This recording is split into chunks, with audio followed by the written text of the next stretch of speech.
Así que bueno, si hay alguna otra duda, ustedes saben que yo después las clases las subo al canal de YouTube, así que si necesitan repasar lo que fuera necesario, lo pueden hacer ahí mismo, ¿sí? Disculpen lo de la semana pasada, pero tuve que ir encima viajé a Campana a tomar el examen. Así que tuve viaje largo. Desastre. Primero que se presentaron re poquitos y todos un desastre. Todos. No zafó uno. No sé. Habría que ponerse a pensar también a veces para qué sirve tampoco tener toda una semana de exámenes. Se podría hacer menos, quizás, acortar un poco y no perder tantos días. Pero bueno, las cosas son así. Igual me imagino que ustedes aprovecharon para leer, ¿no? Para leer los textos, que todos tuvieran, que no hubiera atrasos, que todos ya tuvieran todo leído, me imagino, ¿no? Seguro que sí. Ya ni hablan, o sea, ya ni hablan. No escucho un sonido, tienen todos los micrófonos muteados, nadie habla, nadie se prende la cámara. Yo no sé si están detrás, si están grabando la clase, si están asistiendo a la clase, si están... Ya sé que hace frío, pero viejo, por eso, hablen un poco. Hablen un poco. No sé si están del otro lado, no los veo, no las veo. No hablan por el chat, no sé qué hacen. ¿Qué están haciendo? ¿Están ahí? Bueno, Fanny me dice que está ahí. La verdad, no sé, estoy hablándole a unas fotos y a unos nombres que está ahí. Y Sí, está profe, estamos. todo, ¿saben qué? Una sensación medio fea porque están ahí como las etiquetas. Bueno, están ahí, bueno, empiezan a aparecer. Ahí está. Muy bien, ahí lo veo, muy bien. Uno, quien se traga. Bien, por fin, uno, buenísimo. Bueno, se escucha ahí, un eco. La clase anterior, hace ya 2 semanas atrás, esperen que hay una interferencia con algún mic. Vamos a ver una cosa. Ahí está. La clase anterior nosotros habíamos empezado, habíamos bastante avanzado con el texto de Kili, ¿verdad? Nosotros habíamos dicho que Kili, con su texto de globalización, posfordismo y contexto contemporáneo del desarrollo, divide a la exposición en 3. Primero habla sobre la tesis de la globalización, va a hablar de los argumentos, los defensores y los detractores, o sea, los argumentos a favor y en contra de la tesis de la globalización. La segunda parte va a hablar sobre la tesis del posfordismo. La pregunta central que se hace Kili es si estamos ante un régimen de acumulación así como universal, o medianamente general, como si sucedía en el Fordismo. Esa va a ser la gran pregunta. ¿Estamos ante una crisis? ¿Estamos ante un régimen? ¿Qué crisis estamos siendo? ¿Estamos ante un régimen de acumulación medianamente general y global, como existió en el Taylorismo, en el Fordismo? ¿No? ¿Estamos asistiendo a eso o en realidad estamos asistiendo a otra cosa? Bueno, quienes dicen que sí van a hablar del planteo de la globalización, van a hablar del planteo del posfordismo. Kili va a presentar ambos planteos y va a demostrar que ambos no tienen correlato empírico, es decir, que ambos se plantean como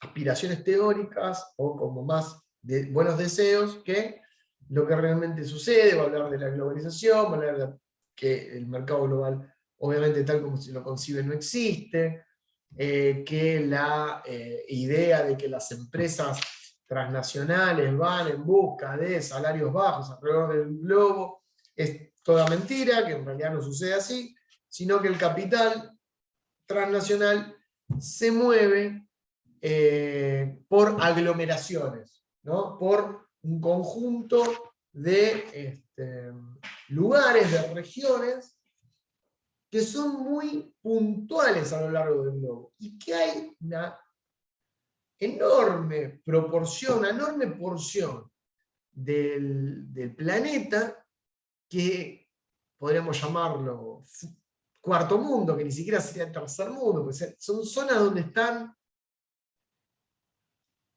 prácticamente están relegadas de la inversión del gran capital. Por lo tanto, se encuentran marginadas de estas zonas de inversión. O sea que en realidad, teniendo costos laborales bajos. O sea que en realidad, esto de que existe una aldea global en donde el gran capital se mueve alrededor del globo buscando posibilidades de inversión, eso no es tan así, ¿sí? Hay algunos sectores, sobre todo en algunos países de un desarrollo medio y de reciente desarrollo, como puede ser el caso de los NICs, los Newest Industrialized Countries, o sea, los recientes países industrializados, o sea, los más nuevos, son los últimos en desarrollarse.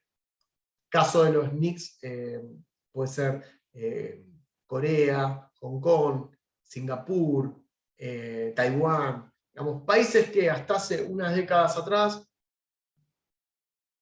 no solo no tenían desarrollo económico, sino que el capitalismo ni siquiera estaba demasiado desplegado en esos países y que a partir de los 80, de los 90, tuvieron un papel protagónico a nivel mundial y que a nivel de lo que sería la comercialización internacional de productos, podemos encontrar muchísimos productos que dicen Made in Taiwán, hecho en Hong Kong, hecho en Singapur, ¿no?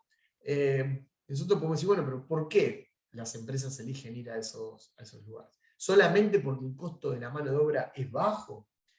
¿Solamente es esa la decisión? ¿Solo va por los bajos salarios? ¿Por qué no va a África, en todo caso, que tiene salarios más por debajo incluso? ¿No? ¿Cuáles son los criterios a la hora de definir las inversiones? Bueno, tomando el caso de los NICs y tomando el caso de los otros países que se han desarrollado en los últimos 30 o 40 años, Kelly habla de, y yendo en contra de la tesis de la globalización, Kelly habla de que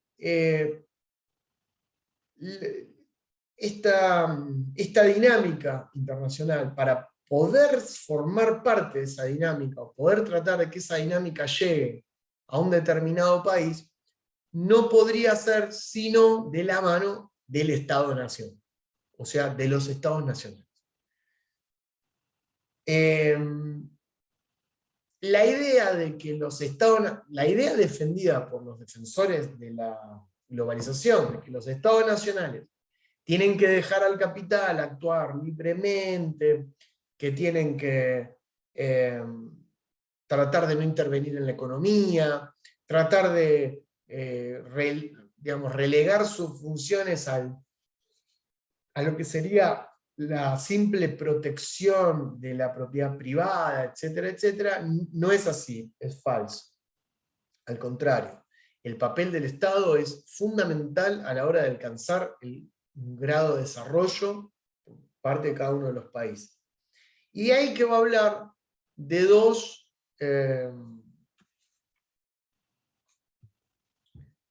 alternativas, dos factores importantes a la hora de pensar el desarrollo de un país. El primero son las jerarquías globales de la producción, y el segundo es el papel del Estado-Nación. Las jerarquías globales de la producción reconocen la existencia de un puñado de países y de empresas que ya han desarrollado, que ya tienen experiencia, una gran experiencia, en la producción de bienes y servicios, y que por lo tanto manejan costos y economías de escala bastante difíciles de competir, ¿no? De ir a competir con esos costos y con esas escalas. ¿Por qué? Bueno, porque ya tienen desarrollado lo que sería toda la cadena productiva, tienen relaciones con proveedores ya establecidas, tienen acceso a la fuente de materias primas bastante ya con mucha experiencia, tienen cadenas de comercialización ya bien desarrolladas, es decir, que tienen mucha experiencia y además tienen un gran tamaño, o sea, son de gran escala, con lo cual pueden hacer economía de escala, logran la economía de escala y por eso producen a costos incluso reducidos, costos unitarios reducidos.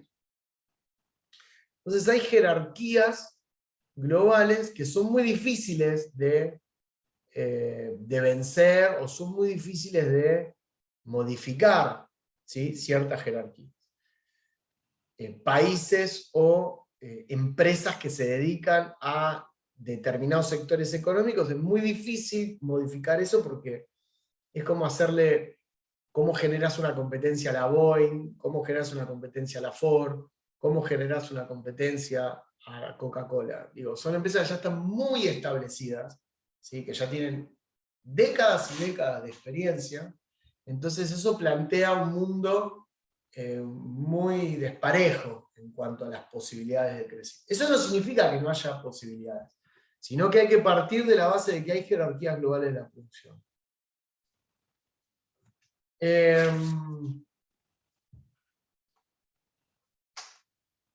En cuanto a las preferencias de las empresas para ir a invertir, como dije antes, no queda claro que se muevan alrededor del mundo simplemente buscando bajos salarios. Hay una tendencia a la aglomeración, es decir, que las zonas de desarrollo se podrían como dibujar o pintar en un mapa como si fueran las manchas de leopardo, ¿no? Son algunas manchas en el mundo donde vemos zonas desarrolladas.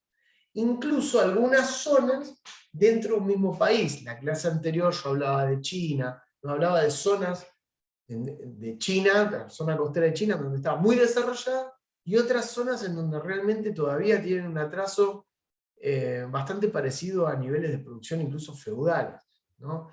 Entonces hay mucha heterogeneidad en cuanto a esto. En cuanto al papel del Estado, si nosotros analizamos, dice, la historia de estos NICs, la historia de estos últimos países en desarrollarse, cómo fue la historia económica, o cómo fue la historia del desarrollo de esos países, vamos a ver que lejos de pensar que lo hicieron solamente las empresas o solamente el sector privado, vamos a corroborar que el Estado jugó un papel determinante a la hora de dirigir el desarrollo. ¿Sí? El Estado jugó un papel muy, muy, muy importante. En un momento dice Kili, dice, el mercado global no existe. ¿Sí? Y los últimos en desarrollarse, o sea, nosotros, por ejemplo, enfrentan una competencia desigual, ¿sí? Con los productores ya consolidados, que les decía recién. O sea, hay una competencia frente a alguien que ya juega al fútbol en primera división desde hace muchísimo tiempo y nosotros recién estamos juntando el equipo del barrio. Entonces, a ver, aguardan un segundito que abro la puerta porque están tocando el timbre y ya regreso. Un segundo nomás. Ahí voy.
Ahí vamos, ahora sí. Bueno, estaba citando esa partecita de Kiri que yo también había remarcado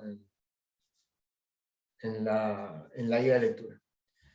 Los últimos en desarrollarse enfrentan una competencia desigual con los productores ya consolidados, tanto en su economía nacional, con la devastación potencial del capital doméstico enfrentado con importaciones baratas. ¿Qué significa? Que no contamos con empresas a nivel doméstico capaces de competir, ¿verdad? Porque también, obviamente, tantos años de liberalismo económico, lo que hizo fue destruir cualquier intento de tejido industrial o cualquier intento de desarrollo de algunos sectores industriales. Esto pasó mucho en la Argentina, final de la década del 70, ¿no? Con la última dictadura militar.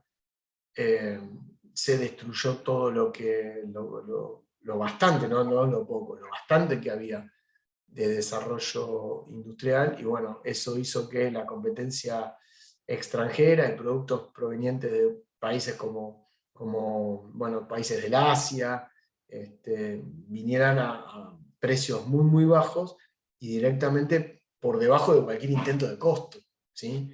Entonces, eso se devastó, eso barrió, digamos, con cualquier posibilidad de retomar. Estaba dando justamente una clase sobre eso y estaba planteando eh, cómo fue, ¿no?, ese proceso. Y ese proceso nosotros lo podemos identificar muy claramente con la última dictadura. Porque yo no sé si ustedes saben, pero digamos, en Argentina, a lo largo de la mediados de la década del 40, todo lo que sería el auge del Fordismo, en medio de la década del 40 hasta fines de los 70, Argentina había experimentado un nivel de desarrollo industrial bastante elevado, bastante sofisticado, con algunos sectores incluso de punta. Digo, Argentina producía aviones, producía algunas cuestiones complejas como calculadoras científicas,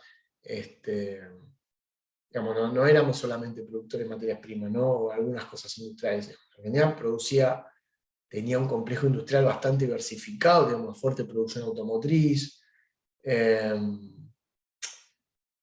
y también de alimenticia, ¿no? Digamos, la transformación de lo que sea todo el complejo agrícola ganadero en la producción alimenticia un poquito más valor agregado que la mera exportación del cereal, digamos, o de la carne así como así. Entonces, lo que produjo, digamos, el quiebre que produjo la última dictadura militar fue muy fuerte acá. Sobre todo con la política económica implementada por Martínez de Oz, que destruyó cualquier intento industrial. No cualquier intento, destruyó el tejido industrial que ya estaba creado. ¿Cómo se hizo esto? Es muy fácil. Digamos, se llevó la tasa de interés en pesos local a niveles astronómicos. Se elevó la tasa de interés en pesos a niveles altísimos frente a una tasa de interés en dólares, en ese momento, que si bien nosotros no la fijamos, porque nosotros no fijamos la tasa de interés en dólares, no somos nosotros quienes fijan eso, nosotros en todo caso podemos llegar a fijar la tasa de interés en pesos, pero era un momento, digamos, de los mercados financieros internacionales donde la tasa de interés en dólares estaba bajísima, estaba cercana a cero. Cuando la tasa de interés en pesos está muy alta y la tasa de interés en dólares está cercana a cero, digamos, los agentes económicos locales, empresas, grandes empresas, lo que hacen es pedir préstamos, es endeudarse con los bancos extranjeros en dólares, pedir dólares, cambiar los dólares por pesos, colocar esos pesos a plazo fijo a una tasa altísima y a un plazo muy corto, generalmente una semana o 15 días, hacer que esa tasa, que es enorme, rinda durante esos 15 días, retirar los pesos, con esos pesos volver a comprar los dólares, con esos dólares pagar el préstamo y volver a pedir préstamo. Es decir, se solicita el préstamo en dólares a un banco internacional, se cambia automáticamente a pesos, se depositan esos pesos a un plazo fijo con muy alta tasa de interés, a un plazo muy cortito, se saca una enorme cantidad de pesos, se vuelve a cambiar esos pesos por dólares, se paga el endeudamiento que se tenía con el banco extranjero en dólares, y me quedo con la diferencia, que es enorme, ¿no? Entonces esto va generando lo que se llama una bicicleta financiera, porque se va pidiendo deuda en dólares, paso a pesos, capitalizo esos pesos, ¿sí? Trato de que esos pesos crezcan y crezcan y crezcan, a la altísima tasa de interés, cuando digo altísima es astronómica, a un plazo muy corto. Cuando yo vuelvo a pasar a dólar, esa diferencia se paga, y por supuesto, cada intento de nuevo préstamo en dólar, el Banco Internacional, ¿qué hace? Me presta más dinero, o sea, me presta más cantidad de dólares. Realmente se presta más cuando uno va demostrando que puede pagar.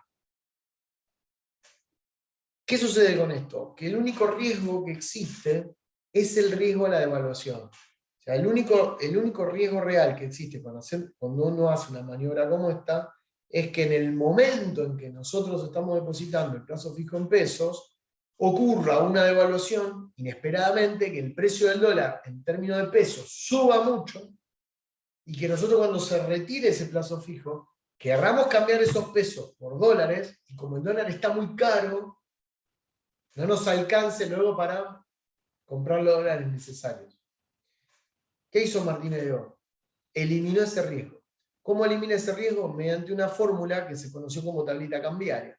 La tablita cambiaria era una planilla en donde se informaba a la población en general cuánto iba a estar el dólar mes a mes. O sea, no era una devaluación, pero una devaluación que ya se conocía de antemano.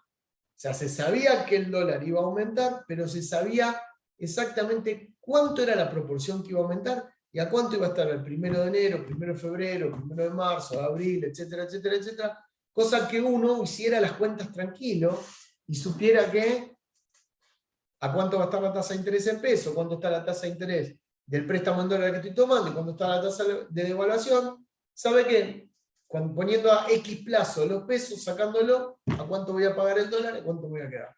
O sea, no había riesgo. ¿Sí? O sea, lo que hizo Martínez fue eliminar absolutamente todo el riesgo. Muy bien, fantástico. Digamos, eso es fantástico para quien tiene dinero. Quien tiene dinero para pedir esto son las grandes empresas. Empresas que antes estaban dedicadas a sectores industriales y que evidentemente ya no les convenía seguir con la producción. ¿Qué genera esto? Genera una desindustrialización masiva, enorme, y con la consecuencia inevitable en el mercado de trabajo, el crecimiento del desempleo y de la pobreza. Porque cuando cierran estas empresas, porque ahora se dedican a bicicletear financieramente, los primeros que terminan pagando son los asalariados y asalariadas que estaban trabajando ahí en esas empresas. ¿Qué ocurre? Pasan de tener un empleo industrial, porque fíjense lo que cambia la calidad del empleo, no solamente la pobreza. Pasa de un empleo industrial, registrado, con aportes a la obra social, con aportes jubilatorios, a estar desempleado y tener que rebuscársela de manera cuentapropista o con trabajos precarios. Y es la época en la que se incrementa masivamente el trabajo en la calle. Las changas, la venta ambulante en los trenes, en los andenes, las terminales, ¿no? Empieza como a proliferar este tipo de trabajo. Trabajo marginal, trabajo no registrado, trabajo precario, trabajo incierto, porque no se sabe ni cuánto vas a vender en ese día. Entonces se transforma el mercado de trabajo, crece la pobreza, crece la incertidumbre de la sociedad. El trabajo registrado lo que te genera es decir, bueno, te da un horizonte de acción, vos tenés ya obra social para tu familia, tenés, digamos, lugares para ir a atenderte en temas de salud, etcétera, etcétera. Crece la incertidumbre. El trabajo precario lo que genera es esto. Bueno, esto es lo que enfrentó la Argentina a fines de los 70. Por eso, si a esto le sumamos la entrada masiva de los productos importados, porque otra de las cosas que hizo la dictadura fue levantar todas las restricciones y barreras que había para protección de la industria nacional, no era porque es de capricho, sino era justamente para proteger a la industria. Se levantan todas esas restricciones, es muy difícil entonces luego recomenzar o retomar una senda de desarrollo industrial.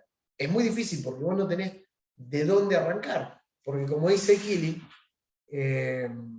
la devastación potencial del capital doméstico, es decir, que no quedan empresas nacionales a partir de las cuales uno puede decir, bueno, con estas arrancamos. No quedan, las que quedan son muy pocas. Y las que quedan, que son pocas, son ineficientes. Son ineficientes comparado con la eficiencia que puede tener otro tipo de empresas. Entonces, como son ineficientes y como son pocas, si queremos que se desarrollen, necesariamente tiene que aparecer el rol del Estado. Es inevitable, porque si no vas al fracaso. O sea, si no tenés un Estado que proteja ese sector industrial, si no tenés un Estado que justamente otorgue créditos a estas empresas, créditos subsidiados, o promociones industriales, o regímenes de promoción industrial, que les permitan importar los insumos con cero arancel, digamos, que haya una política activa para proteger, por un lado, e impulsar el rápido desarrollo de estos sectores, es muy difícil, porque de manera natural no va a pasar. Digamos, no va. De manera natural lo que va a suceder es que se siga consolidando lo que ya está. Entonces son dos vías las que señala Kili. Por un lado, tener en cuenta la jerarquía global de la producción, y por el otro, la intervención estatal. Dice, la existencia de un Estado desarrollista que siga los lineamientos de Corea del Sur, nombra a Corea del Sur porque fue también un país recientemente industrializado donde la acción del Estado fue muy fuerte para encarar ese sendero de desarrollo. Si un Estado muy fuerte, cuando digo un Estado fuerte en Corea, no me estoy refiriendo a un Estado intervencionista.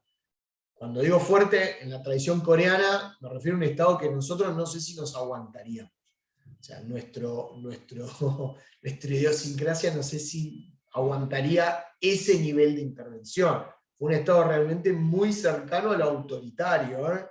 Un Estado realmente autoritario, como dice, planteaban objetivos muy claros de desarrollo y las políticas eran realmente muy agresivas en ese punto, ¿sí? Con penas, con sanciones, digamos. Otro tipo otra cultura. No estamos hablando de eso, pero lo da como ejemplo y dice, el éxito del mismo descansa sobre factores sociales contingentes y específicos. La liberalización creciente, esto es una parte importante, la liberalización creciente de muchas economías periféricas, o sea, Argentina, por ejemplo, basadas en programas de ajuste estructural, perjudica el desarrollo de tales países.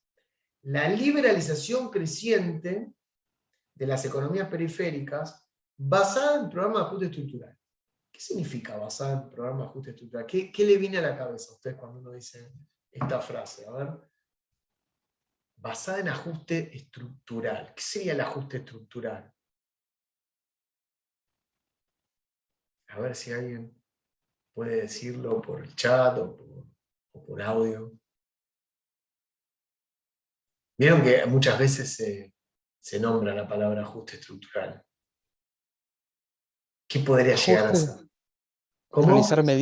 realizar medidas para bajar el gasto público, por ejemplo. Por ejemplo, bueno, pero ¿por qué? Está bien, pero esas políticas, ¿no? De ajuste de gasto, de privatización de empresas públicas, vamos más a la estructura, ¿no? Privatización de empresas públicas, eliminación de la indemnización por despido, eliminación de las jubilaciones estatales. No digo que sea ahora, pero hubo épocas en donde esto pasó, ¿no? ¿Por qué se hace? ¿Quién obliga a los estados a tomar ese tipo de medidas?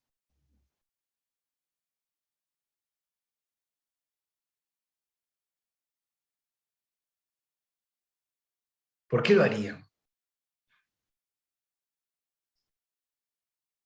Bueno, vieron que está como que lo sabemos. Bueno, los inversores, ¿pero quiénes? ¿Qué agente así como muy, muy importante nosotros tenemos que obliga al Estado a tomar esto? Bueno, muy bien, Fanny. Muy bien. FMI, por ejemplo.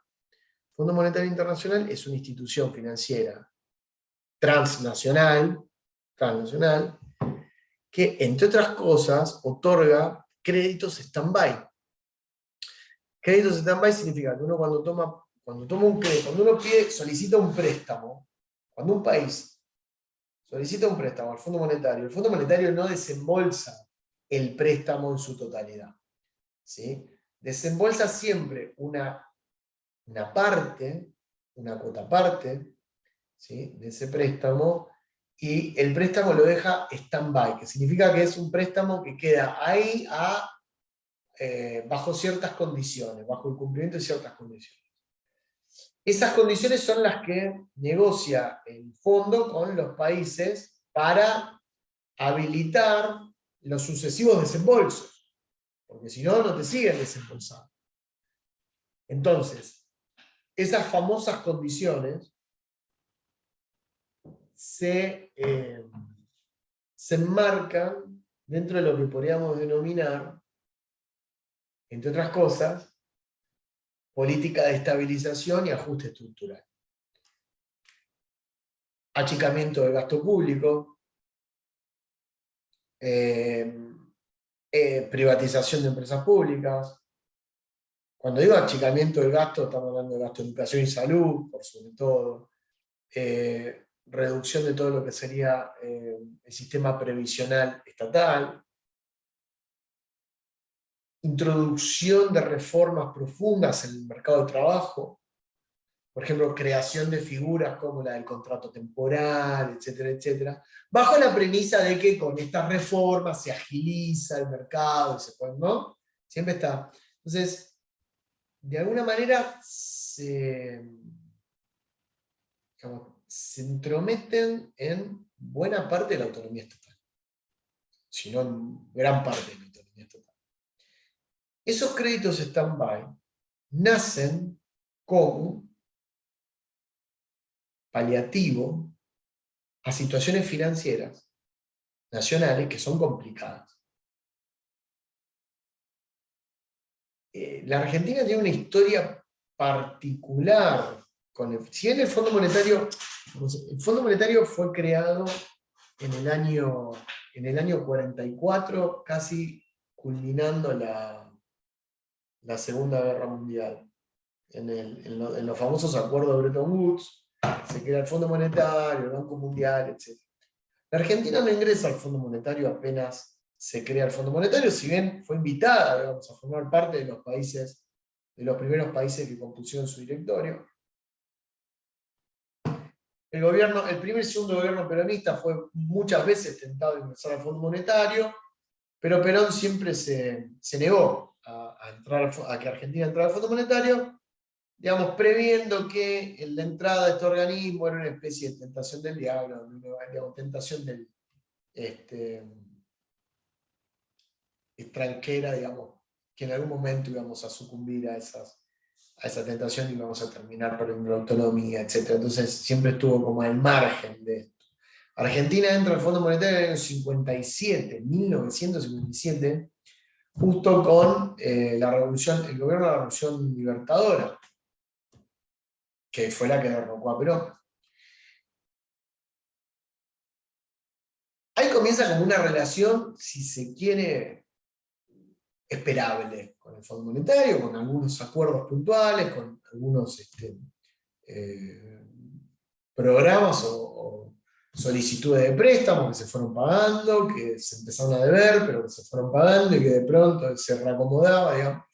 La situación financiera que, bajo el régimen, digamos, de industrialización por sustitución de importaciones, la propia dinámica de industrialización por sustitución de importaciones que hacía énfasis en el mercado interno y en la exportación de productos con alto valor agregado, se generaban vía la exportación los dólares genuinos para luego poder saldar esos primeros préstamos con el Fondo Monetario Internacional. ¿Qué quiero decir? Que el régimen de acumulación en ese momento permitía generar dólares genuinos, o sea, dólares comerciales, para poder pagar esos préstamos que se tomaban con el Fondo Monetario. Quiere decir que la naturaleza de los empréstitos en ese momento era para apuntalar la dinámica, digamos, de ese proceso de industrialización, para la construcción de infraestructura de transporte, etcétera, etcétera, que permitía el abaratamiento de costos logísticos, por ejemplo, pero que se entendía dentro de la lógica. ¿Me explico? O sea, no es que tomar préstamo estuviera mal, sino que se hacían en función del perfeccionamiento de este régimen. Nosotros llegamos al año 1975, ¿sí? Fíjense que Argentina entró en 1957, nosotros llegamos al año 1975 con una deuda pública. Hablo de la deuda pública, y esto en función de lo que dice Kili, ¿no? Que habla de los países, los países periféricos y su problema a la hora de enfrentar ahora el desarrollo. Una deuda pública, o sea, estatal, total, deuda externa, estatal, total de 5.700 millones. Dólar más, dólar menos. 5.700 millones de dólares. Uno podría decir, en ese momento es una deuda absolutamente pagable. Deuda pública total, hablo del capital, capital total 5.700 millones. En el año 82, esa deuda ascendía a más de 45.000 millones de dólares. Es decir, que la deuda desde que Argentina es Argentina, desde que Argentina comenzó con el primer préstamo a la Baring Brothers, desde el primer préstamo a Rivadavia en el año 1822 hasta el año 1975, Argentina acumuló una deuda externa en dólares total de 5.700 millones. Y del año 75 al año 82 pasamos de 5.700 millones a más de 45.000 millones. Es decir, que en 7 años se quintuplicó la deuda externa total que se había acumulado desde antes de que Argentina sancionara su primera constitución, ¿no? Estoy hablando de 150 años después, 150 años de existencia. ¿Cómo sucedió esto? Bueno, ¿cómo pasó esto? Esto pasó justamente por en eso tengo razón. Por la bicicleta que estaba, digamos, por la valorización financiera que estaba hablando. Desde Martínez de Oz, desde el plan del 2 de abril del 76 hasta 1982, los que se endeudaron con los bancos extranjeros en dólares, los que se endeudaron, repito, ¿no? Los que se endeudaron con los bancos extranjeros en dólares no fue el Estado Nacional. Fueron los capitales privados, o sea, fueron los grupos económicos argentinos y extranjeros que entraron en esa vorágine de bicicleta financiera y se terminaron endeudando con los bancos extranjeros, ¿no? De toda esta dinámica que yo les estaba contando. ¿En cuánto? Y en más o menos unos 40.000 millones de dólares, más o menos. Pero no era deuda pública, era deuda privada, porque estamos hablando de deuda de las empresas, ¿sí? En todo caso, quien debía pagarla eran las empresas, porque eran los que se habían endeudado y habían fugado ese dinero. Obviamente, ese dinero no estaba acá. Ese dinero, digamos, se transformaba a pesos, se valorizaba en pesos, altísima tasa de interés, luego se pasaba a dólar, se pagaba el crédito y se fugaba y se volvía a endeudar. O sea, crecía el endeudamiento privado y en el año 82 entramos ya en una década en donde el sistema financiero internacional cambian las variables, y ya cuando yo le decía que la tasa de interés en dólares en la década del 70 estaba por el piso, y estaba por el piso por un montón de factores económicos que no vienen al caso, pero nosotros tenemos que partir de una fuerte crisis del petróleo en el año 72-73, que hizo que se multiplicaran los dólares a nivel mundial, pero de manera sideral. los famosos petrodólares y los famosos eurodólares, creciera enormemente lo que se conoce como dólar bancario, que es la multiplicación de los dólares sin que los imprima Estados Unidos. O sea, los dólares crecen, la cantidad de stock de dólares en el mundo crece segundo a segundo, sin que Estados Unidos tenga control sobre eso. Simplemente cualquier cuenta bancaria en dólares que genere algo de interés en cualquier parte del mundo hace que esa cuenta en dólares crezca. ¿Eso qué hace? Hace que se aumente la cantidad de dólares. Porque si el depositante en algún momento quiere salir y cambiar eso que tiene en la cuenta por dólares físicos, el banco se los tiene que dar. ¿Verdad?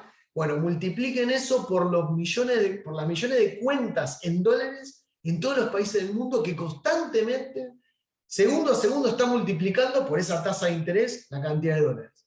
Escapan a la soberanía monetaria de Estados Unidos. Estados Unidos acá no tiene control de nada. De hecho, si el conjunto de poseedores de cuentas en dólares en los bancos a lo largo del mundo, en el mismo día se presentan en el banco y le dicen: hola, ¿qué tal? Vengo a retirar, quiero dólares físicos, está ya por los aires de Estados Unidos porque no tiene la cantidad, no existe esa cantidad de dólares físicos.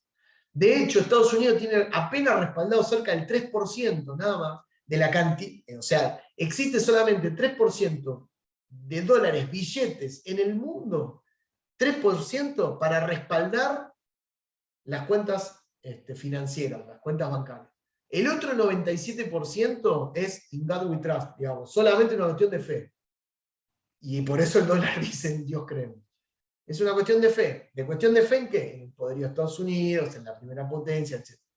Digamos, pero esto no viene al caso, pero China sabe muy bien que esto está de esta forma, por eso China no hace otra cosa que comprarle bonos a Estados Unidos, y viene acumulando bonos de Estados Unidos desde hace 20 años.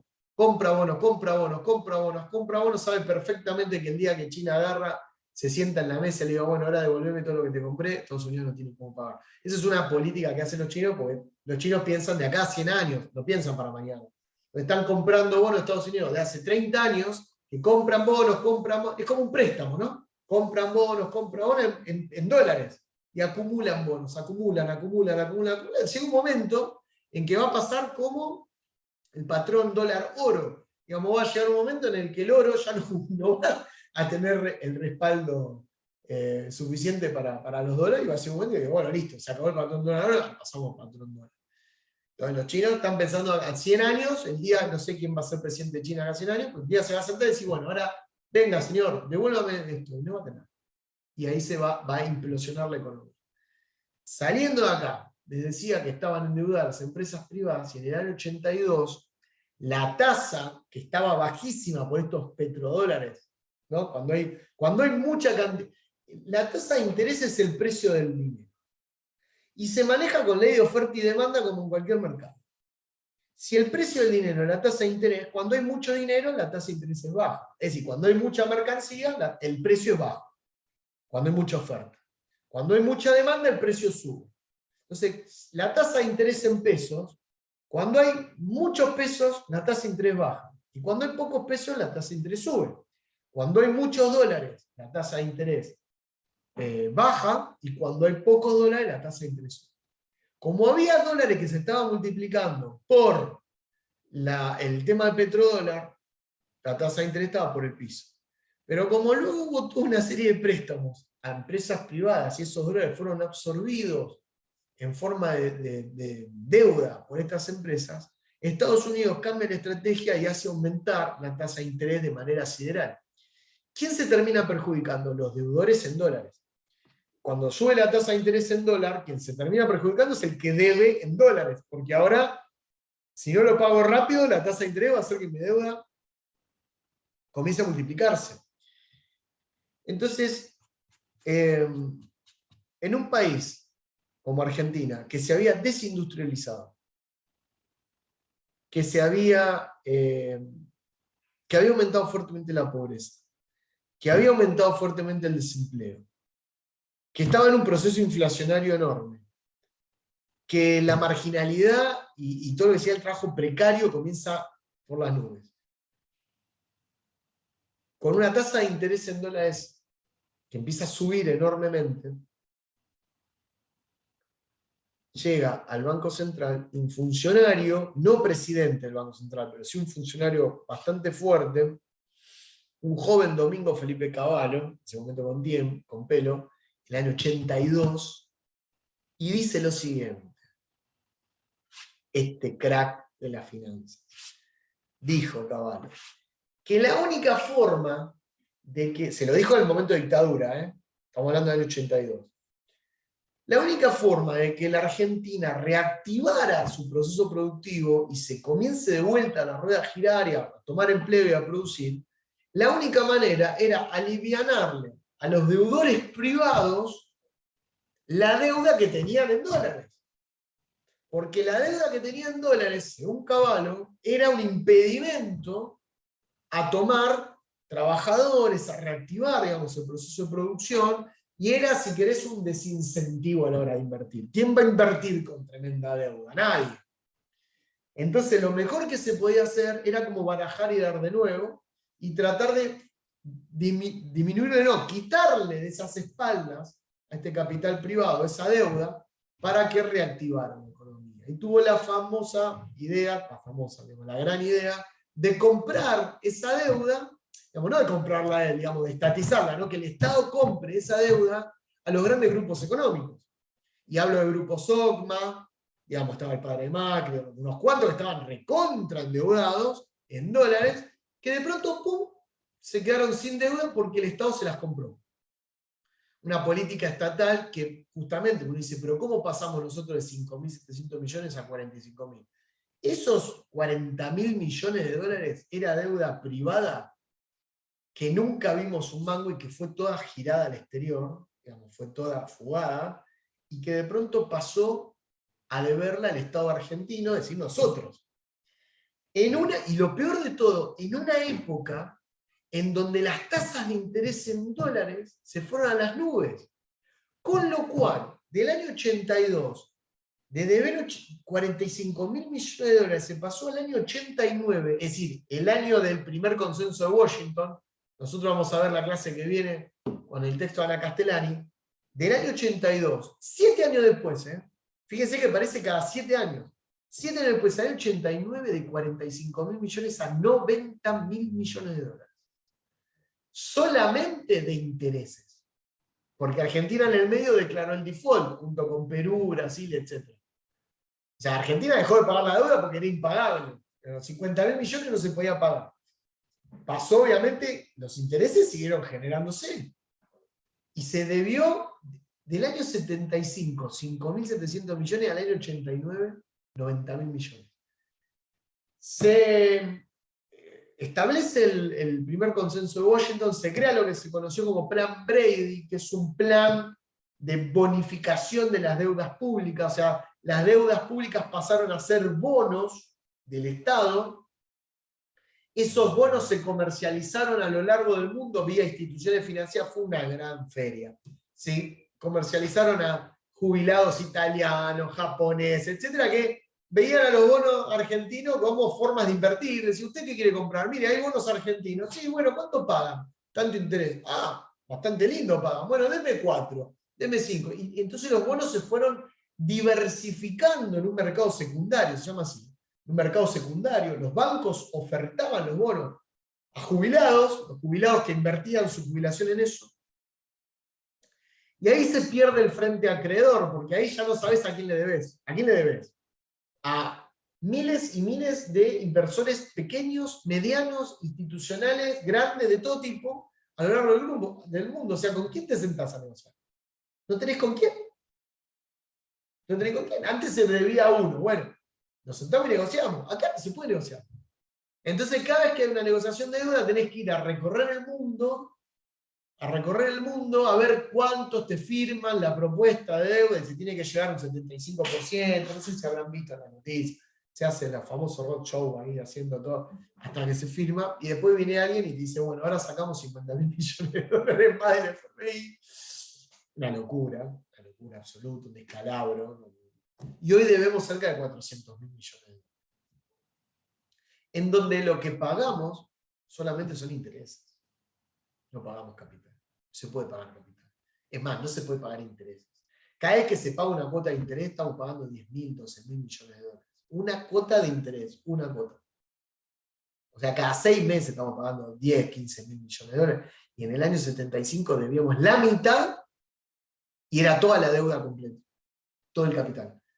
Entonces, ahí es donde decimos, eso que están viendo ahí, esa diferencia de número, es justamente el cambio de un régimen de acumulación basado en la producción, en la industrialización, a otro basado en la valorización financiera. Por eso cuando nosotros decimos valorización financiera, no es una frase que queda bien.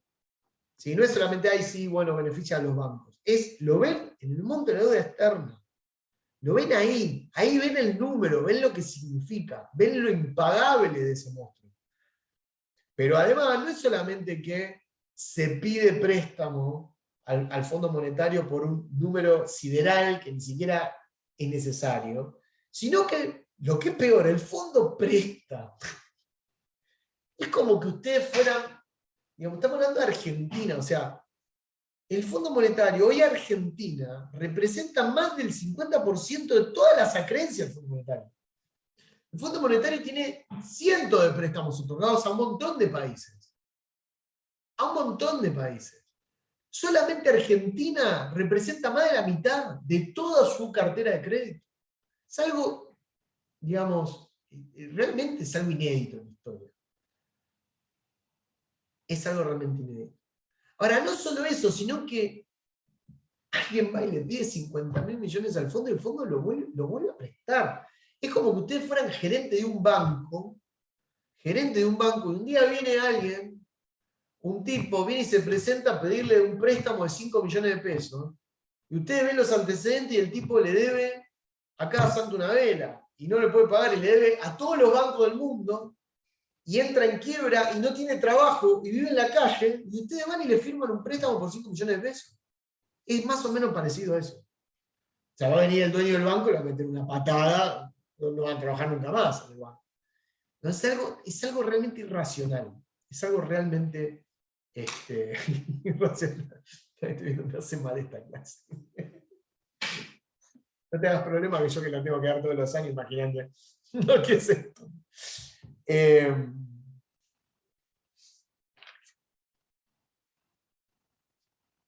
Así las cosas, entonces. A países como Argentina es muy difícil. Es muy difícil. Es muy fácil hablar y decir que tenemos que desarrollarnos, pero la realidad es que hoy estamos mucho más complicados que antes.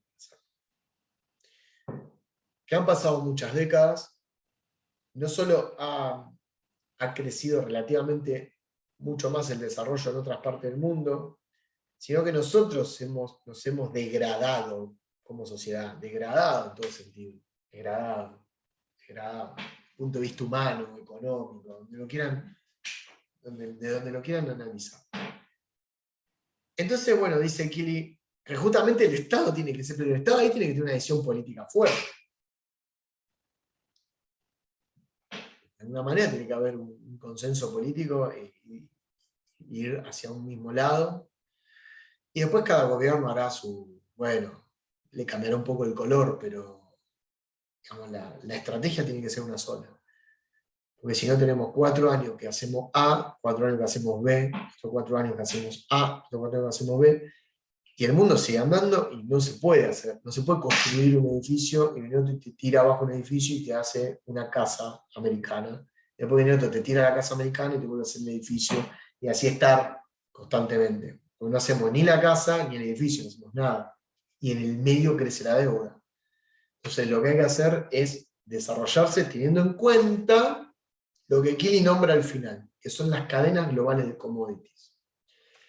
¿Qué son las cadenas globales de commodities? Las cadenas globales de commodities son las redes de procesos de trabajo, de procesos productivos, que atraviesan distintos países. Es como una gran cadena productiva, una gran cadena de montaje, que va atravesando diferentes países para la producción de un determinado bien. Las grandes empresas, esto puede ser, digamos, direccionado desde las empresas, o sea, desde los productores, o desde los consumidores, desde los compradores.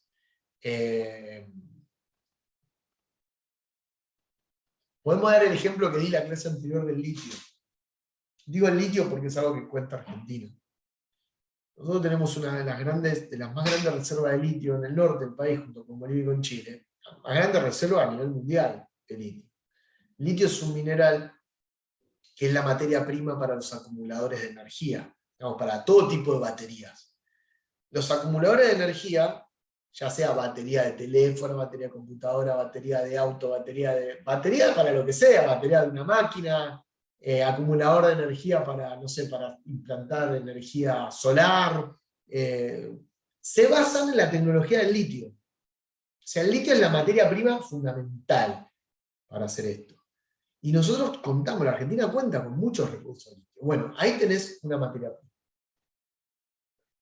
Cuando uno analiza la cadena global de baterías o cómo se producen los acumuladores de energía, de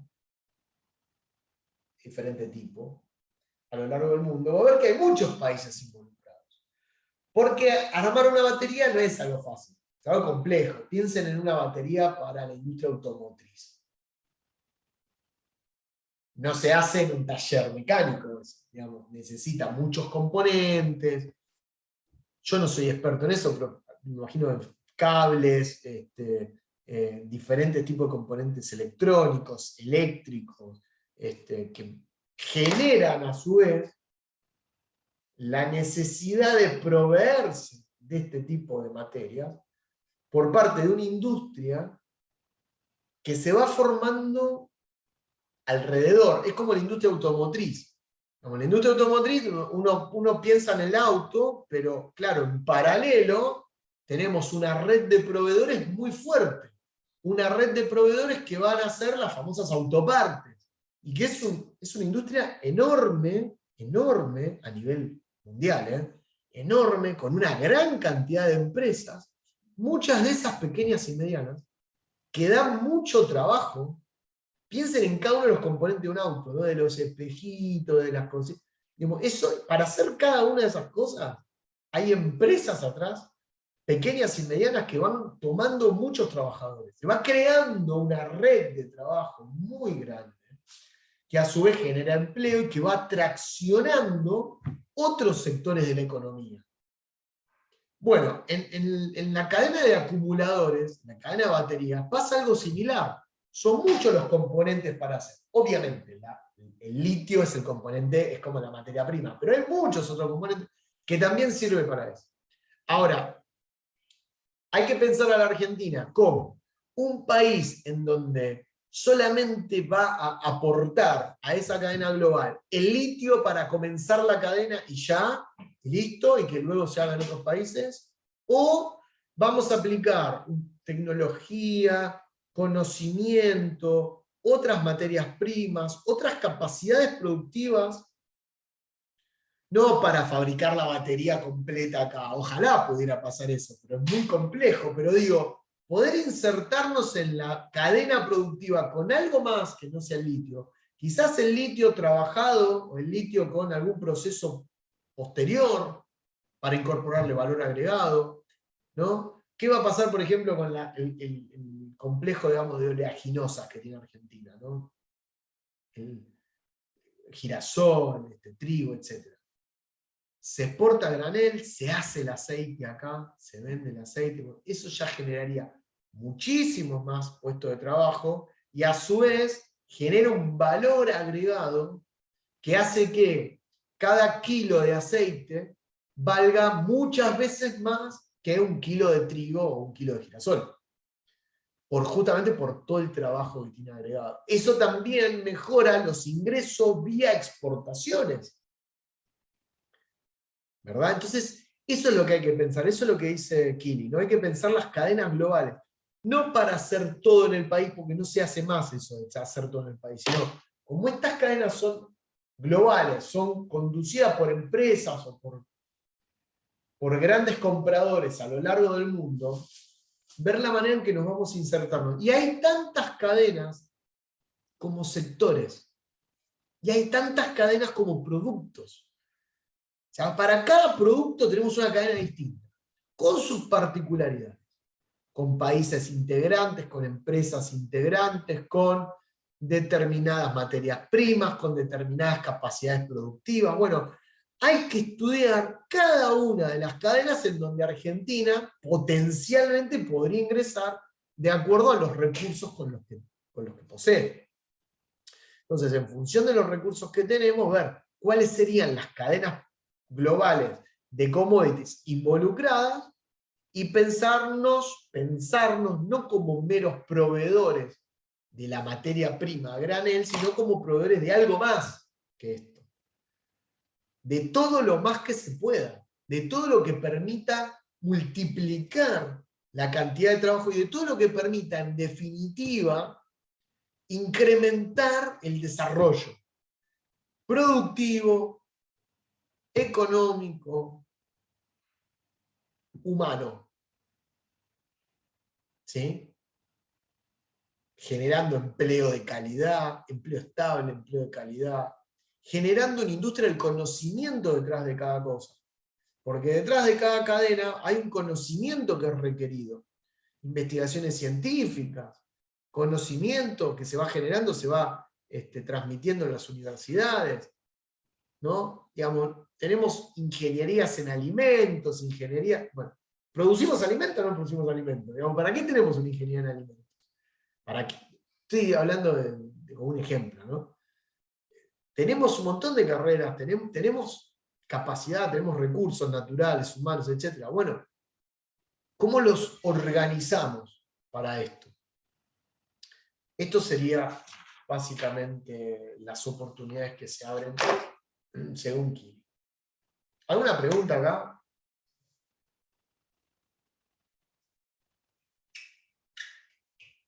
Y volvemos, dice Diana, a la decisión del Estado. Sí, claramente, claro, el Estado en todas sus instituciones, ¿no? Como decía O'Donnell, el Estado son sus instituciones. Cada una de las instituciones tienen que ponerse a trabajar para esto. Entre otras cosas. Pero entre otras cosas para pensar el desarrollo. Pensar cómo generamos un nuevo sendero de desarrollo. Porque el desarrollo tal como nosotros lo teníamos concebido en los 60, en los 70, con la industrialización por sustitución de importaciones, ya pasó, ya fue. Se terminó lamentablemente. Lo terminaron lamentablemente. Argentina tenía una capacidad productiva industrial enorme, enorme, con muchísima potencialidad, muchísima. Teníamos el 22% del complejo exportador, eran producto de origen industrial.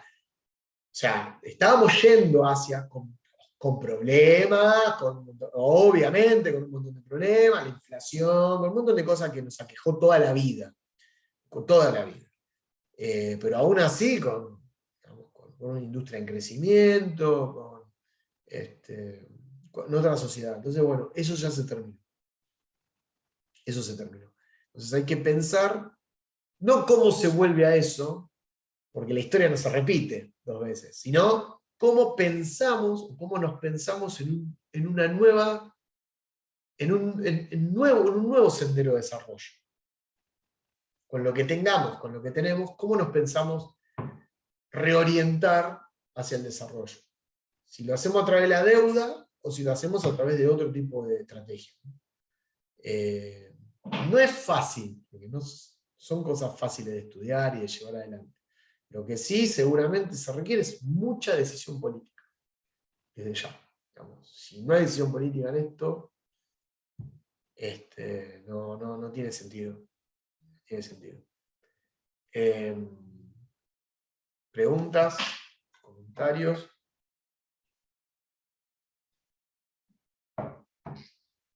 ¿Se entendió más o menos hasta acá?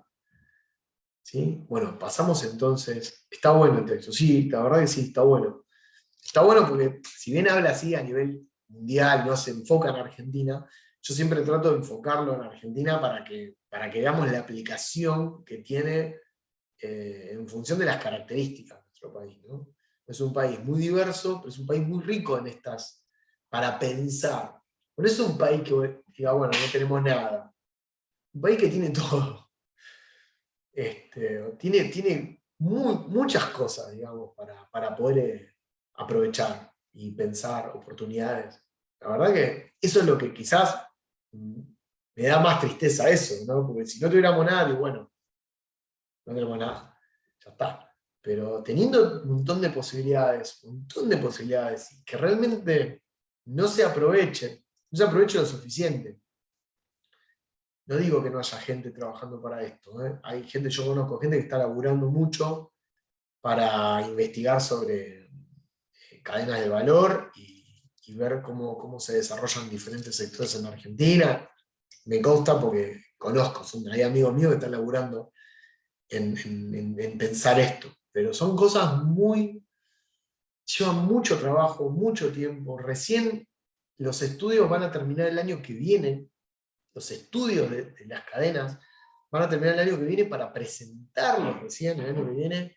Se está laburando con diferentes sectores, pero son medidas, digamos, sector por sector, ¿no? El año que viene se va a presentar un plan ya más importante, ¿no? El plan Argentina 2030, el plan Argentina Productiva 2030, pero también 2030, pero 2030 son 10 años más.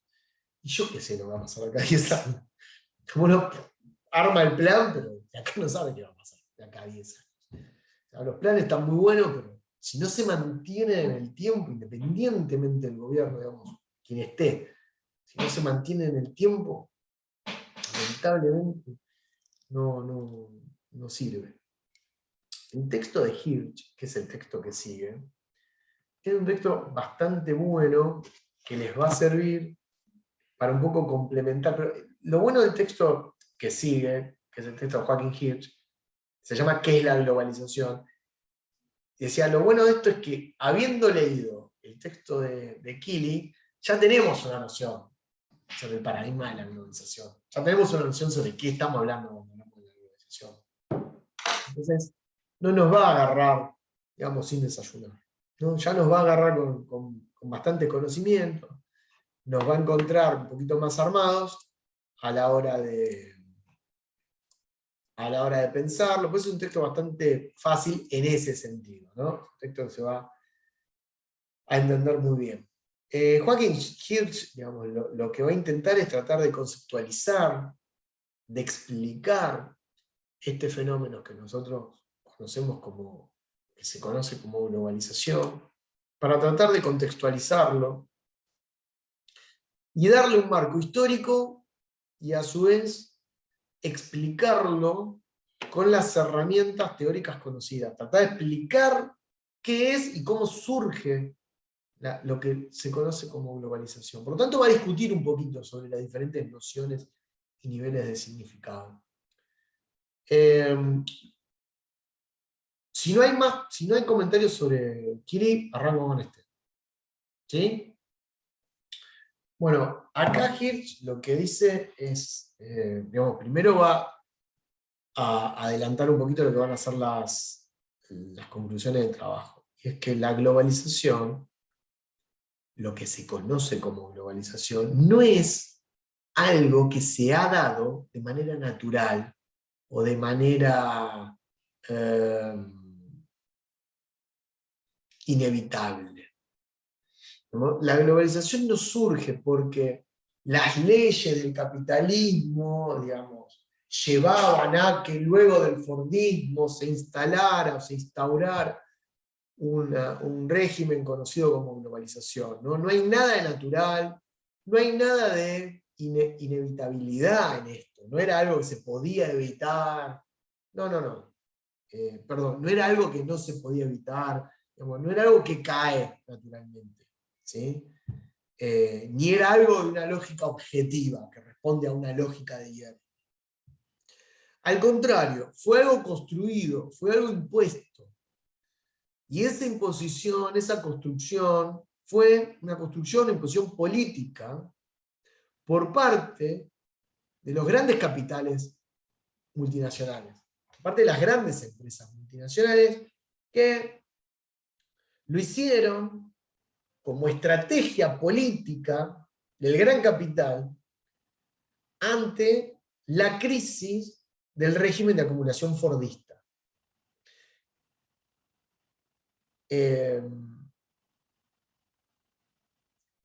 Lo loco de esto es que cuando hablamos de una nueva estrategia de acumulación, una nueva variante, o una nueva estrategia de los grandes capitales para enfrentar la crisis del régimen anterior e instaurar un nuevo régimen de acumulación, esto no afecta solo a las empresas, esto afecta a todas las sociedades y afecta al Estado también. O sea, no solamente van a cambiar el rol de las empresas, el mercado, etcétera, sino que va a redefinir el empleo, va a redefinir el rol del Estado en la economía, va a redefinir todas las coordenadas con las que nosotros pensábamos el Fordismo.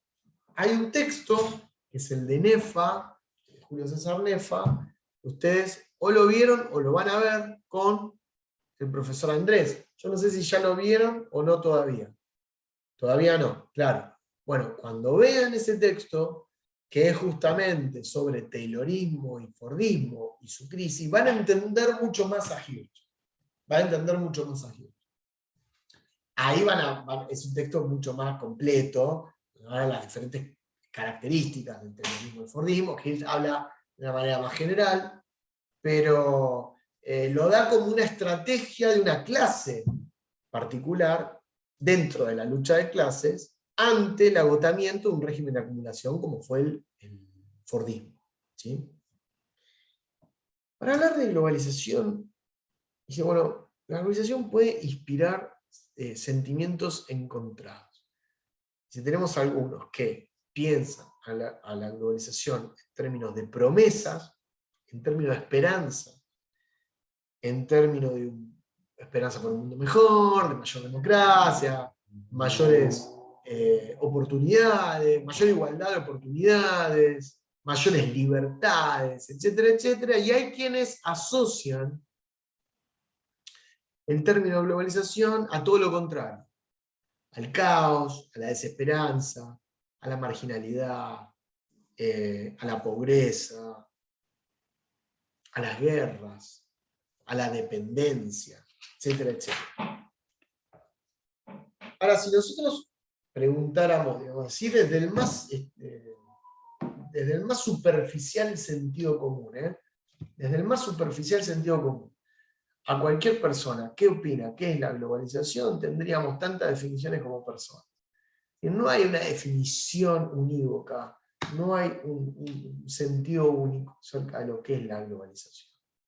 Generalmente se puede asociar la globalización, bueno, hoy día, no sé, a las redes sociales, a internet, a conocer de primera mano, no de primera mano, sino al instante, digamos, lo que podría estar sucediendo en este momento en cualquier lugar del mundo, a poder transmitir lo que nosotros queramos, al fin de la privacidad como se conocía en otra época, a conocer más ampliamente, digamos, incluso nosotros mismos con las redes sociales, estamos dando a conocer nuestras preferencias, nuestros gustos, nuestras ideas políticas, nuestras marcas preferidas, nuestros deportes preferidos, nuestra música preferida, nuestros lugares de vacaciones preferidos, nuestros modelos preferidos. De alguna manera le estamos acortando el trabajo a las empresas. Antes esto lo tenían que hacer en base a encuestas que eran costosísimas. Hoy día se venden estos datos, hay empresas que se dedican a recabar estos datos y las empresas están más que satisfechas que nosotros contribuyamos de manera gratuita a establecer los diferentes perfiles de consumidores que nosotros tenemos. No solo de consumidores, sino de votante, de consumidor, digamos, de todo, ¿no? Tenemos nuestros perfiles morales, nuestros perfiles de consumo. Bueno, eso podría asociarse a lo que generalmente se conoce como globalización. La inmediatez, el fin de la privacidad, el fin de la certidumbre, las comunicaciones. Otros podrán decir la libertad para comerciar, la liberalización del comercio, las grandes marcas, el auge de las grandes marcas, Coca-Cola, McDonald's, etc., ¿no? Como el crecimiento exponencial de las grandes empresas multinacionales que se han vuelto globales. Uno va a cualquier pueblito de un país recóndito que hablan el sánscrito y vamos a encontrar un McDonald's, y cada uno de los habitantes que están ahí van a saber lo que significa un Big Mac. Digamos, Big Mac es como una palabra mundial. Todo el mundo sabe lo que es, y no nos podemos comunicar ni diciendo hola con la persona, pero decimos Big Mac y ya saben lo que es. ¿Sí? O sea, son como esa capacidad de condensar una marca o un producto a nivel, instalarlo a nivel planetario, ¿no? Eso podríamos asociarlo a globalización, pero en definitiva la globalización también termina siendo un fetiche, ¿no? Incluso hay gente que le otorga a la globalización más poder del que supuestamente tiene, ¿no? Las guerras son por la globalización, los conflictos comerciales son por la globalización, las uniones, digamos, aduaneras o estos regionalismos económicos también son por la globalización. Las monedas comunes, como puede ser el euro, también es efecto de la globalización. Bueno, no sabemos ni lo que es la globalización, pero le otorgamos como un poder supraterrenal. Por eso lo llama a veces hit. Parecería que fuera como un fetiche. Como les dije, está asociada tanto a sentimientos positivos como negativos. A la esperanza de paz, etc. y a la amenaza, el peligro. Si vamos a la construcción, digamos, cuando comenzó a hablarse de globalización o cuando se habla de la instauración o la victoria de la globalización en el mundo, sin lugar a dudas, el acontecimiento más importante para situarla en términos históricos es la caída del muro de Berlín. Digamos, la globalización lo que viene a marcar es el triunfo del mundo occidental, el mundo capitalista, sobre los países socialistas de Europa del Este, Rusia, etc. La caída del muro como un acontecimiento simbólico que en realidad lo que hace es marcar el derrumbe económico de la Unión República Socialista Soviética antes, ¿no? Por lo menos una década antes que implosiona el régimen socialista y termina como triunfando el capitalismo. El capitalismo con todo, o sea, el combo completo, con los valores occidentales, con la democracia liberal como único régimen político legítimo, ¿verdad? Con los valores democráticos, ¿no? Como esta única dimensión cultural sobre la cual se debe hasta incluso imponer sobre otras culturas y que provoca hasta guerras, invasiones, etc., ¿no? Pero esto se debe justamente por el fin de lo que se conoció como la Guerra Fría. El fin de la Guerra Fría marca la victoria de no solo el capitalismo y del mundo occidental, sino la victoria del país emblema de ese mundo, que es Estados Unidos. Como centro financiero, como centro económico, como centro militar, como centro político, como centro cultural. Desde ese momento podemos hablar de globalización como algo concreto, ¿no? El nacimiento de la globalización como algo concreto es en esa etapa histórica.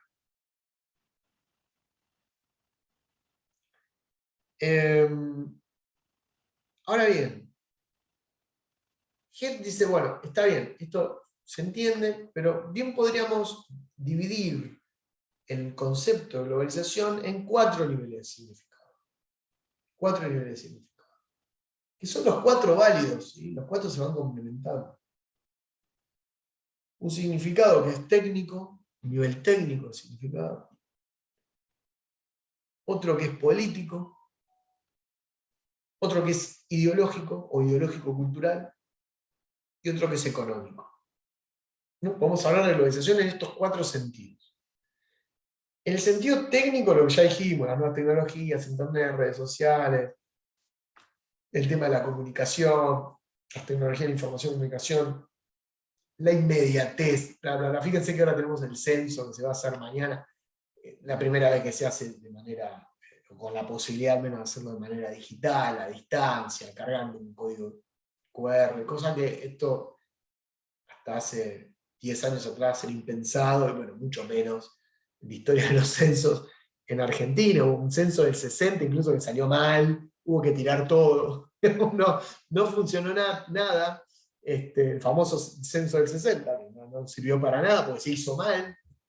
Bueno, hoy tenemos la posibilidad de hacerlo de manera remota, con lo cual, fíjense desde esa experiencia tan, tan cotidiana, tan que nosotros vamos a vivir, hasta cuestiones mucho más complejas, ¿sí? Que tienen que ver con la comunicación, etc.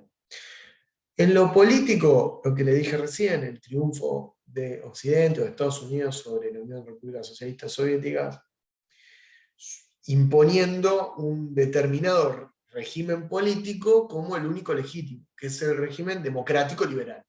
Entonces la democracia liberal de Occidente es el único régimen político considerado válido. Entonces, si vamos a un país en donde tenemos otro régimen político, hay que llevar a ese país la democracia liberal, porque si no es una dictadura, ¿no? Entonces, bueno, ahí están, de ahí se justifican muchas acciones militares, ¿verdad? De ahí se justifican muchas acciones militares que en realidad no tienen la intención de imponer la democracia liberal, tienen otras intenciones, pero bajo la excusa de imponer la democracia liberal, queda como justificada esa invasión. Bueno, el papel de las Naciones Unidas también, como si bien en las Naciones Unidas habían nacido en el 48, ¿no? Como Sociedad de las Naciones, con posterioridad a la Segunda Guerra Mundial, bueno, las Naciones Unidas con Rusia ya como país capitalista ya tiene un carácter global que no lo tenía antes, ¿no? La ONU ya pasa a ser, no la ONU en sí, sino la ONU con todas las instituciones de la ONU que están diversificadas a lo largo del mundo. En lo ideológico-cultural, bueno, el tema de los valores, el tema de la universalización de determinados valores o modelos de valor, la universalización del consumismo como valor, el consumismo norteamericano, sobre todo los principios liberales, bueno, los modelos impuestos por la industria del entretenimiento, la industria de la tele, las películas, etcétera, que son producidas en grandes centros de producción cultural, grandes industrias, mega industrias culturales, que tienen su sede en muchos países, en muchos, incluso nosotros, pero digo, el gran centro de Estados Unidos. Eso no hay duda. Bueno, eso que se produce ahí tiene una influencia muy fuerte para los países que consumen ese tipo de productos culturales. Entonces la industria cultural no es solamente un negocio, sino que es una herramienta ideológica muy fuerte, muy fuerte.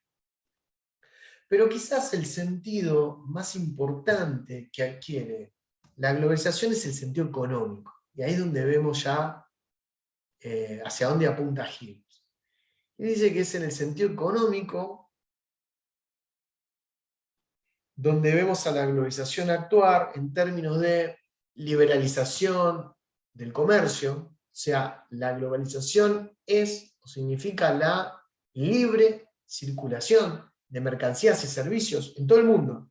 Cuando decimos libre, ¿libre de qué? Libre del Estado. O sea, libre de los impuestos que los Estados nacionales puedan llegar a tener, o los impedimentos arancelarios, pararancelarios, etcétera, que los Estados pueden imponer en defensa de sus consumidores o de sus productores. ¿Sí? O sea, la globalización involucra a la libertad de comercio,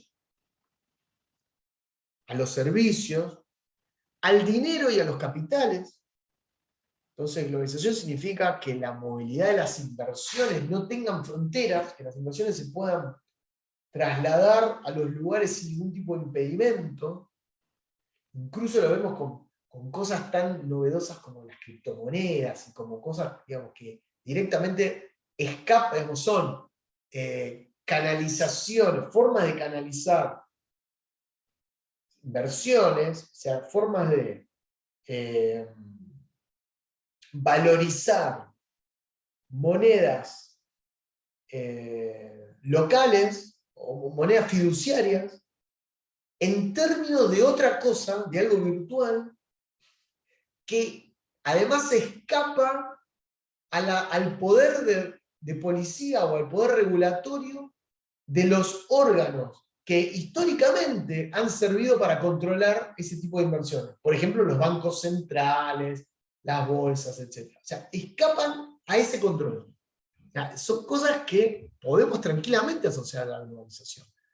Tenemos una forma novedosa, o por lo menos relativamente novedosa, de canalizar inversiones, porque además sirve para valorizar inversiones, moneda fiat, moneda local, o después eso se transforma en moneda local y tranquila, y que escapan a todo tipo de regulación institucional, me refiero. No hay un órgano, no hay un banco central, no hay nada. Bueno, eso también se puede asociar a un fenómeno de la globalización. Porque ya no estamos hablando de un organismo transnacional. Acá estamos hablando de algo que no tiene un gobierno central. No es la ONU, ¿sí? No tiene una institución central, sino que está diversificada a lo largo del mundo y que está compuesta por la mínima unidad que es la persona que va invierte en eso. Eso también puede ser, no está en Hirsch, obviamente porque no existían las criptomonedas en la época en que Hirsch habló, pero bien se podrían aplicar en términos económicos. Pero sobre todo, los principales actores de la globalización son, en definitiva, lo que siempre se dijo y lo que sigue siendo, las grandes empresas transnacionales o empresas multinacionales, que son los actores determinantes en la economía internacional.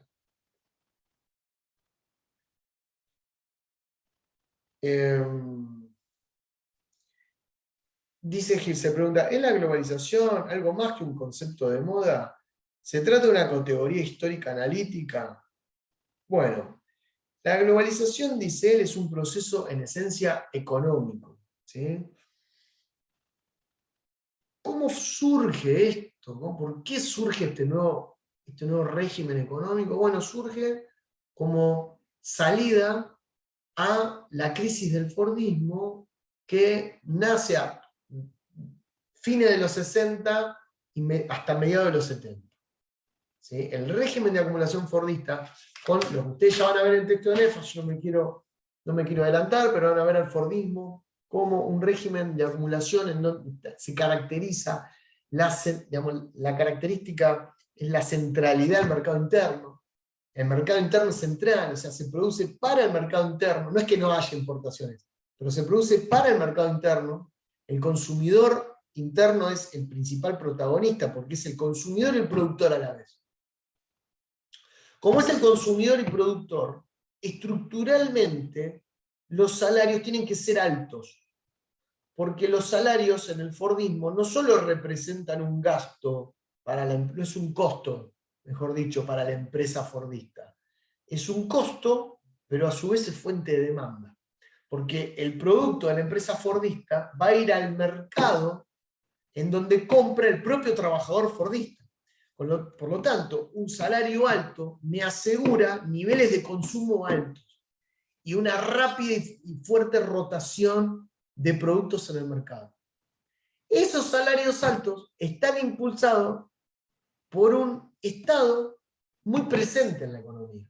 O sea que estructuralmente no solo los trabajadores tienen trabajo industrial, registrado, con aporte jubilatorio, con obra social, donde van creciendo, se va ensanchando la clase media, sino que las empresas terminan ganando mucho más dinero porque acumulan mediante la venta en el mercado interno, y el Estado aporta con políticas activas en materia de salud, en materia de seguridad, en materia de educación, lo que se conoce como el salario indirecto, que es el salario que, digamos, no forma parte del pago monetario que realizan las empresas. Entonces el trabajador repone parte de su fuerza de trabajo gastada en el proceso productivo a través de consumir salario indirecto, o sea, educación pública, salud pública, etcétera, que se lo brinda el Estado.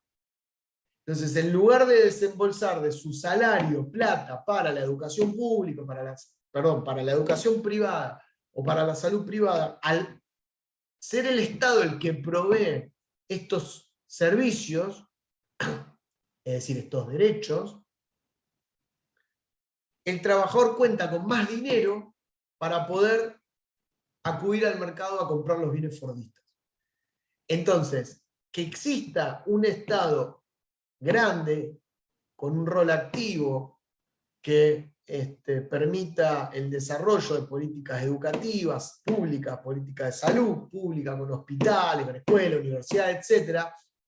Ese tipo de régimen político es funcional al régimen de acumulación y funcional a los procesos de acumulación de capital de las empresas privadas.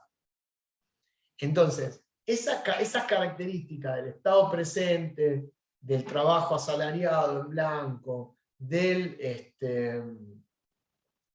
trabajo para toda la vida, del mercado interno, bien típico del fordismo, ya van a ver con la estructura rígida, cadena de montaje, gigantismo, etcétera, etcétera, etcétera, entra en crisis, y la crisis se debe a muchos factores, principalmente porque la lógica fordista tiene una fecha de vencimiento, que es imposible mantener una tasa de ganancia en niveles crecientes cuando está delimitado al mercado interno. Es imposible, va a llegar un momento en donde el mercado interno, por más que se crezca la clase media, por más que crezcan los ingresos de los trabajadores de clase media, por más que crezcan los ingresos porque van también a trabajar las mujeres de clase media, por más que crezca el consumo, por más que crezca ese mercado, es un mercado acotado.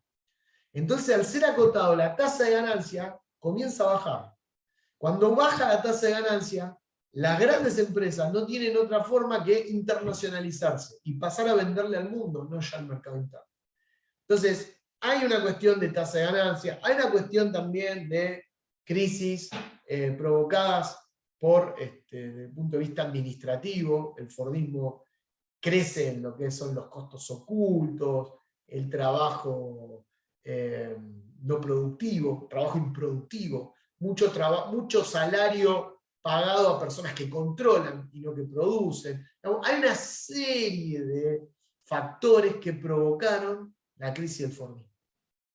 Entonces, ante la crisis del fordismo, aparece la estrategia alternativa de los grandes capitales, de las grandes empresas, que antes eran fordistas, o sea, que antes, digamos, acumulaban capital con el régimen fordista, mediante un giro de 180 grados, que sería la entrada a lo que nosotros conocemos como era la globalización. Que es todo lo contrario, es el achicamiento del Estado, la precarización del empleo, ya no es el mercado mundial, el mercado nacional, el mercado de destino, sino es el mercado mundial, la liberalización, digamos. Todo lo que es lo contrario al fordismo pasaría a ser la globalización, llevada adelante por las mismas empresas que antes eran fordistas. Entonces, la globalización es una estrategia política del gran capital como solución a la crisis del fordismo. Por eso dice Hirsch que en esencia es un fenómeno económico. Si bien tiene un correlato en lo político, en lo técnico, en lo ideológico, dice, nace como crisis, nace como solución a la crisis de un determinado régimen de acumulación que es el fordismo. Bueno, es un texto cortito, así que mucho más no tengo para decir. No sé ustedes si tienen alguna pregunta, después ahí podrán leer y en todo caso, después de la lectura podrán comentar la clase que viene. La clase que viene la hacemos presencial, así que después yo les mando bien el aviso por el aula virtual. No sé si hay alguna duda. Es un texto muy corto, digamos, pero las ideas básicas son esas. Así que...